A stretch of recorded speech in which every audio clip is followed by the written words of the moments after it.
வேக வைக்கணும். வேக வச்சுட்டு அதுக்கு ப்ரொசீஜர் நம்ம பார்ப்போம்.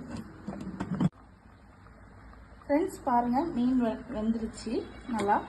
நீங்கள் பாருங்க நல்லா வெந்துருச்சு. இனி நம்ம வந்து குட்டி குட்டியாக உதிர்த்து எடுக்க போகிறோம்.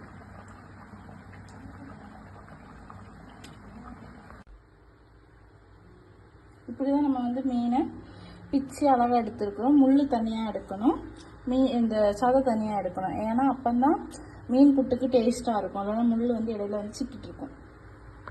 சரி ஃப்ரெண்ட்ஸ், நம்ம கடாயை வச்சாச்சு. அதில் கொஞ்சம் எண்ணெய் ஊற்றிக்கிறோம் தேவையான அளவு.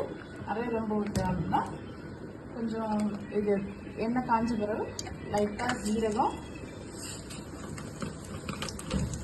அது கூட லைட்டாக கடுகு இதெல்லாம் போட்டுருக்கோம். நல்லா பொரிஞ்ச உடனே இனி நம்ம வந்து நான் வந்து 2 ஸ்லைஸ் வெங்காயம் வச்சுருக்கேன், அது வந்து போடுவோம்.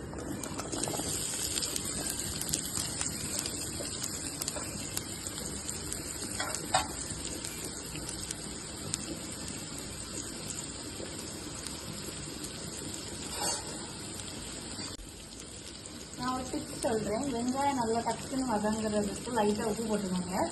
உப்பு போட்டு வதக்குனீங்கன்னா வெங்காயம் சீக்கிரம் வதங்கும். இப்போ பாருங்கள், வெங்காயம் நல்லா பொன்னிறமாக வதங்கியாச்சு. இப்போ நம்ம வந்து பூண்டும் கொஞ்சம் பச்சை மிளகாயும் சேர்த்துக்கிறோம். நல்லா வதக்கிக்கோங்க. இதுவும் நல்லா பொன்னிறமாக வதங்கணும். இப்போ நல்லா வதங்கிடுச்சு. இங்கே நம்ம லைட்டாக மஞ்சள் தூள் போட்டோம். லைட்டாக போடணும், கொஞ்சம் கலருக்காண்டி. அதே மாதிரி லைட்டாக வத்தல் பொடி உங்கள் காரத்துக்கு ஏற்ப அதுக்கு. இதெல்லாம் நல்லா வதக்கிட்டு அதுக்கப்புறம் நம்ம மீன் பிச்சு வச்சுக்கோம்ல, அந்த மீன் நம்ம கட்டுறோம்.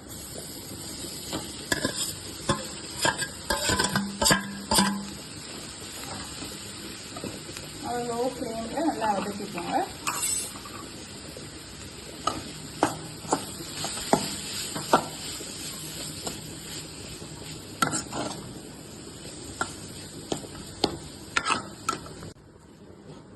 எல்லாம் போட்டாச்சு, நல்லா வதக்கியாச்சு.